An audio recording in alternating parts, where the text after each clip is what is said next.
നമസ്കാരം. The path to goal എന്ന discussion സീരീസിൻ്റെ അടുത്ത സെഷനിലേക്ക് വീണ്ടും ഏവർക്കും സ്വാഗതം. നമുക്ക് ആദ്യം മെഡിറ്റേഷൻ ചെയ്യാം. കണ്ണുകൾ അടച്ച് ശാന്തമായിരിക്കും. ഭൂമി മാതാവിനോടും സർവചരാചരങ്ങളോടും അന്തരീക്ഷത്തോടും കൃതജ്ഞത രേഖപ്പെടുത്തും.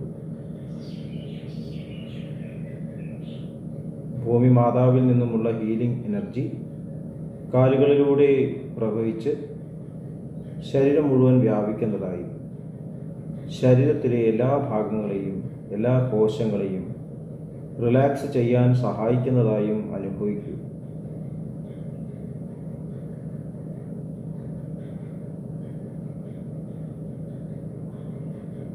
ഇപ്പോൾ ശരീരം പൂർണ്ണമായും റിലാക്സ്ഡായി.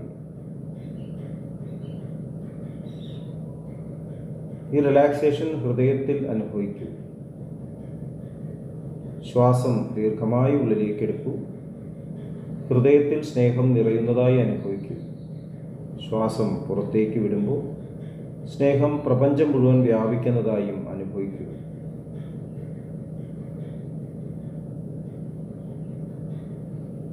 ഹൃദയത്തിൽ കുടികൊള്ളുന്ന സ്നേഹത്തിൻ്റെ സ്രോതസ്സിൽ നിന്നും ഉദ്ഭവിക്കുന്ന ദിവ്യപ്രകാശം മനസ്സിനെ ആകർഷിക്കുന്നതായി അനുഭവിക്കും.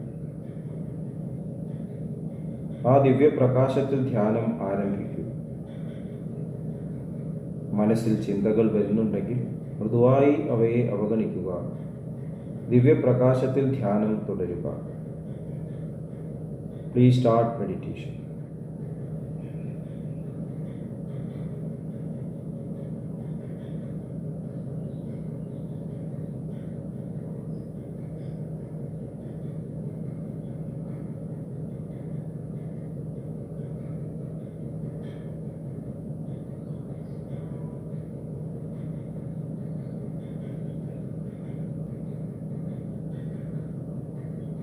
ഓക്കെ, ആ കണ്ടീഷൻ ഹൃദയത്തിൽ നിലനിർത്തി പതുക്കെ കണ്ണുകൾ തുറക്കും. എല്ലാവരെയും വീണ്ടും ആർദ്രമായി ഹാർട്ട്ഫുൾനെസ് സഹജമാർഗ് മെഡിറ്റേഷൻ സിസ്റ്റത്തിലേക്ക് സ്വാഗതം ചെയ്യുന്നു. എങ്ങനെ ജോയിൻ ചെയ്യാം എന്നത് ഡിസ്ക്രിപ്ഷൻ ബോക്സിൽ കൊടുത്തിട്ടുണ്ട്. നമ്മൾ അഹിംസ എന്നുള്ള ആ പരമലക്ഷ്യത്തെ കുറിച്ച് ഡിസ്കസ് ചെയ്യണം. അപ്പോൾ ആ ഒരു സ്റ്റേറ്റിൽ എത്താൻ ഉള്ള ഒരു യാത്രയാണ് യഥാർത്ഥത്തിൽ നമ്മൾ നടത്തിക്കൊണ്ടിരിക്കുന്നത്. ദാദാജി പ്രിൻസിപ്പിൾസ് ഓഫ് കോൺവെർസേഷൻ, ഇതാണ് നമ്മൾ ഡിസ്കസ് ചെയ്യുന്നത്. അപ്പോൾ അതിലെ അവസാനത്തെ തൊട്ട് മുമ്പത്തെ പാരഗ്രാഫ് നമ്മൾ ഇന്നലെ വായിച്ചു. ഒന്നുകൂടി വായിക്കാം.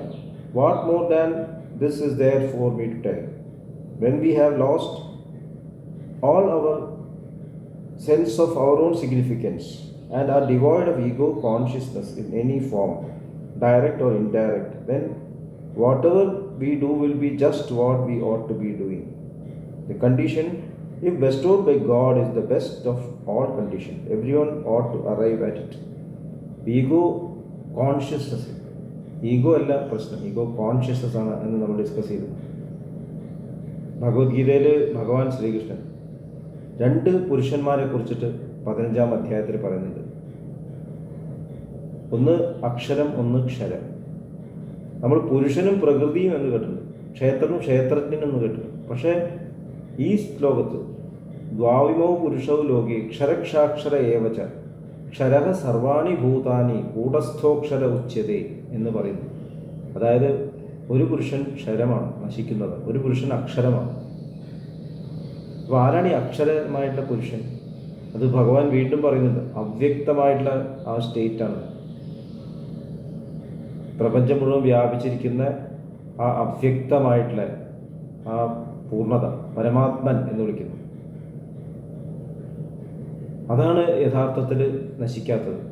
അതാണ് എൻ്റെ പരംധാമം എന്നും ഭഗവാൻ പറയുന്നുണ്ട്.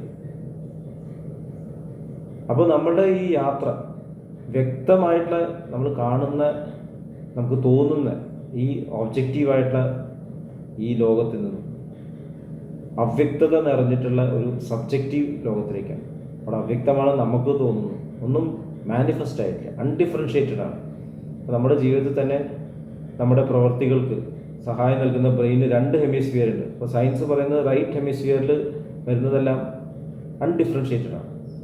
ലെഫ്റ്റ് ഹെമിസ്ഫിയറിലൂടെ അത് പേഴ്സണാലിറ്റിയിലൂടെ എക്സ്പ്രസ്ഡ് ആകുമ്പോൾ അത് ഡിഫറൻഷ്യേറ്റ് ചെയ്യുന്നു. നമ്മുടെ ഉള്ളിലുള്ള ഐഡിയാസ് ജനറേറ്റഡ് ആകുമ്പോൾ അൺഡിഫറൻഷ്യേറ്റഡ് ആണ്. അത് തോട്ട് ആകുമ്പോൾ കുറച്ച് ഡിഫറൻഷ്യേറ്റഡ് ആകും, ആക്ഷൻ ആകുമ്പോൾ കൂടുതൽ ഡിഫറൻഷ്യേറ്റഡ് ആകും. അതിൻ്റെ റിസൾട്ട്സ് പിന്നെയും വല്ലാതെ ഡിഫറൻഷ്യേറ്റഡ് ആകും. അപ്പോൾ എല്ലാ പോസിബിലിറ്റീസും നിറഞ്ഞിട്ടുള്ള ഒരു സ്റ്റേറ്റാണ് യഥാർത്ഥത്തിൽ പരമാത്മൻ എന്ന് പറയുന്നത്, അബ്സല്യൂട്ട്. ആ പോസിബിലിറ്റീസ് മാനിഫെസ്റ്റ് ചെയ്യാൻ താല്പര്യം കൂടി ഇല്ല. അപ്പോഴാണത് അബ്സല്യൂട്ട് എന്നത്. ആ പോസിബിലിറ്റീസിനെ മാനിഫെസ്റ്റ് ചെയ്യുമ്പോൾ, മാനിഫെസ്റ്റ് ചെയ്യാനായിട്ടാണ് ഈഗോ, ഐഡൻറ്റിറ്റി എന്നുള്ള രൂപത്തിൽ പ്രത്യക്ഷപ്പെടുന്നത്. ഈ പ്രപഞ്ചത്തിൻ്റെ ഉദ്ഭവത്തിന് കാരണം ഗോഡാണ് എന്ന് പറയാം. ഗോഡ് എന്ന് പറഞ്ഞാൽ അബ്സല്യൂട്ട് നേച്ചറിൻ്റെ ഐഡൻറ്റിറ്റി എടുത്തിട്ടുള്ള ഒരു സ്റ്റേറ്റാണ്, ഒരു വ്യക്തത. ഈ യൂണിവേഴ്സിൻ്റെ ഡയമെൻഷൻസ് എന്തായിരിക്കും, യൂണിവേഴ്സിൽ ഉണ്ടാകുന്ന ക്രിയേഷൻ എന്തായിരിക്കണം, അത് ക്രമേണ എക്സ്പ്രസ്ഡ് ആവും. പിന്നെ താഴേക്ക് ഇറങ്ങി വരുമ്പോൾ ഓരോ സ്റ്റേറ്റും ഈ ഡിഫറൻസിയേഷൻ കൂടി വരും. പേഴ്സണാലിറ്റീസ് കൂടുതൽ എക്സ്പ്രസ്ഡ് ആവും. അപ്പോൾ ആരെങ്കിലും വളരെ വ്യക്തമായിട്ട് പറയുന്നത് ഞാൻ ഇതാണ് അഭിപ്രായം പറയുന്നത് എന്ന് പറഞ്ഞാൽ അയാൾ വളരെയധികം കൺസ്ട്രിക്റ്റഡ് ആണെന്ന് അർത്ഥം. നോൺ വയലൻറ്റ് കമ്മ്യൂണിക്കേഷൻ്റെ വാല്യൂ ബേസ്ഡ് ജഡ്ജ്മെൻറ്റും മോറലിസ്റ്റിക് ജഡ്ജ്മെൻറ്റ്, രണ്ട് സ്റ്റേറ്റ്മെൻറ്റ് മാർഷൽ റോസൻബർഗ് പറയുന്നുണ്ട്. വാല്യൂ എന്ന് പറയുമ്പോൾ അഹിംസ, സമാധാനം, ശാന്തി, സ്നേഹം, ഈശ്വരൻ, ഇതൊക്കെ പ്രിൻസിപ്പിൾസാണ്, വാല്യൂസാണ്. അതൊന്നും എക്സ്പ്രസ്ഡ് അല്ല. അത് ഒരാൾ തൻ്റെ തലത്തിൽ നിന്ന് എക്സ്പ്രസ് ചെയ്യുമ്പോൾ അത് മോറലിസ്റ്റിക് ആവും. എനിക്ക് ഹിംസ ഇഷ്ടമല്ല എന്ന് പറയുകയാണെങ്കിൽ അത് വാല്യൂ ബേസ്ഡ് അല്ല, അത് മോറലിസ്റ്റിക് ആവുകയാണെന്നാണ് അദ്ദേഹം പറഞ്ഞത്. കാരണം എന്താണ് ഈ ഹിംസ എന്ന് പറഞ്ഞാൽ, എൻ്റെ മനസ്സിലാക്കൽ, എൻ്റെ അണ്ടർസ്റ്റാൻഡിങ്ങിലുള്ള ഹിംസ, അത് വേറെ ആൾക്ക് ഹിംസയാവണമെന്നില്ല. ഇപ്പോൾ അത് പരസ്പരം രണ്ട് രാജ്യങ്ങൾ പോരാടിക്കൊണ്ടിരിക്കുകയാണ്. ആ രാജ്യത്തിലെ ആൾക്കാർ ഇവിടെ എന്തെങ്കിലും നാശം വിതറുമ്പോൾ അത് ഹിംസയാവും. പക്ഷെ നമ്മുടെ പട്ടാളക്കാർ അവരെ ആക്രമിച്ചിട്ട് അവിടെ കൊല്ലുമ്പോൾ അത് ഹിംസയല്ല. ഇവിടുന്ന് അങ്ങോട്ടൊരു റോക്കറ്റ് വിക്ഷേപിച്ചിട്ട് അവർ തകർക്കുമ്പോൾ അത് ഹിംസയായിട്ട് നമ്മൾ പറയുന്നില്ല, അത് ധർമ്മമാണ്. നേരെ നമ്മുടെ നേരെ ചെയ്യുമ്പോൾ അത് അധർമ്മമാണ്. മഹാഭാരതത്തിൽ ഭഗവാൻ ശ്രീകൃഷ്ണൻ എല്ലാവരെയും കൊല്ലാനാണ് അർജുനോട് പറയുന്നത്. അപ്പോൾ അന്ന് ഹിംസയല്ലേ? അപ്പോൾ ഇത് മനസ്സിലാക്കാൻ സാധിക്കാത്ത ഒരു സ്റ്റേറ്റ്, അതായത് ഹിംസയും അഹിംസയും ഒരു സ്റ്റേറ്റിൻ്റെ രണ്ട് എക്സ്പ്രഷൻസ് മാത്രമാണ് എന്ന് മനസ്സിലാക്കാതെ നമ്മൾ വാല്യൂ ബേസ്ഡ് ആയിട്ട് ഉള്ള കാര്യങ്ങളെ നമ്മൾ മോറലിസ്റ്റിക്കായിട്ട് പറയുമ്പോൾ നമ്മൾ കൺസ്ട്രിക്റ്റ് ആവാം. അപ്പോൾ ബാക്കിയുള്ളതെല്ലാം മോശമാണ്, ബാക്കിയുള്ളതെല്ലാം തെറ്റാണ് എന്നുള്ളൊരു വ്യാഖ്യാനം അവിടെ വരും. അപ്പോൾ നമുക്ക് എങ്ങനെയാണ് ഇതെന്ന് പുറത്തേക്ക് വരാൻ പറ്റുക? പ്രവർത്തിക്കണ്ടേ? അവിടെയാണ് ഭഗവാൻ പറഞ്ഞ ഒരു സ്റ്റേറ്റ്മെൻറ്റ്, ശ്രേയാൻ സ്വധർമ്മോ വിഗുണ പരധർമ്മ സ്വനിഷ്ഠിത സ്വധർമ്മേ നിധനം ശ്രേയ പരധർമ്മോ ഭയാവ. നമ്മൾ നമ്മുടെ ധർമ്മം മനസ്സിലാക്കിയിട്ട് അവിടെ നിന്ന് പ്രവർത്തിക്കുക. ഒരു ഡോക്ടർ പേഷ്യൻറ്റിനെ ചികിത്സിക്കുമ്പോൾ അയ്യോ ഈ രോഗാണുക്കളൊക്കെ ചാവും, ഞാൻ ഈ ടിഷ്യൂ ഒക്കെ നശിപ്പിക്കണം എന്ന് പറഞ്ഞ ട്രീറ്റ്മെൻറ്റ്, ഞാൻ അഹിംസ ആണ് പ്രാക്ടീസ് ചെയ്യുന്ന പറഞ്ഞാൽ ട്രീറ്റ് ചെയ്യാൻ പറ്റില്ല.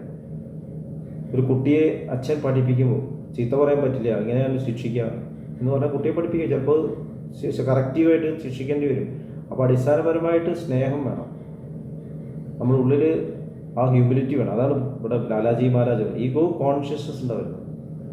ഒരു ഇൻസ്ട്രുമെൻ്റ് ചെയ്യുന്നവർ, ഒരു കത്തിക്ക് ആപ്പിൾ മുറിക്കുമ്പോൾ കത്തിക്ക് ഹിംസാബോധമില്ല, പ്രവർത്തിക്കുന്ന ആളുടെ പുറകിലാണ് ഹിംസാബോധം ഉണ്ടാകുന്നത്.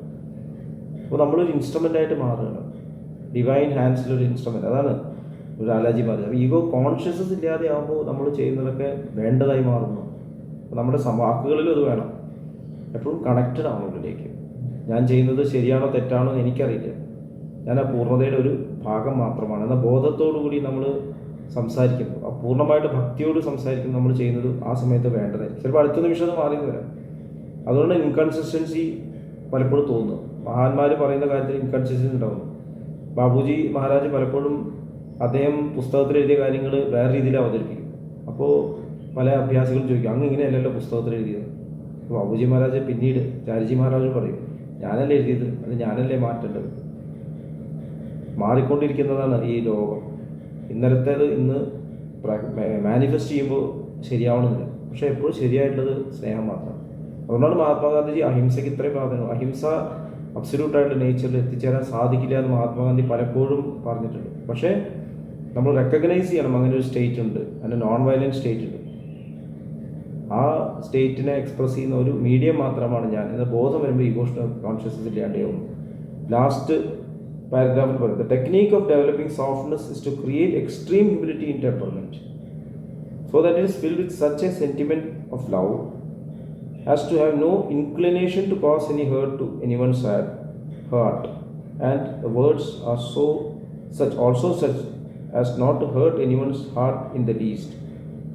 ഇതും നമ്മൾ ചിന്തിക്കേണ്ട കാര്യമാണ്. The technique of developing softness is to create extreme humility in temperament so that it is filled with such a sentiment of love as to have no inclination to cause any hurt to anyone's heart, and the words are also such as not to hurt anyone's heart the least. നമ്മുടെ പെരുമാറ്റത്തിൽ അത്രയും വിനയം കൊണ്ടുവരണം. വേദനിപ്പിക്കാനുള്ളൊരു inclination ഉള്ളൊരു ഉദ്ദേശം കൂടി പാടില്ല. ആരെയും വേദനിപ്പിക്കാൻ, ആരെയും ഹൃദയത്തിൽ വേദനിപ്പിക്കാനൊരു ഉദ്ദേശം കൂടി പാടില്ല എന്നാണ് ലാലാജി മഹാരാജ് പറയുന്നത്. അത്ര സ്നേഹം നിറഞ്ഞതായിരിക്കണം.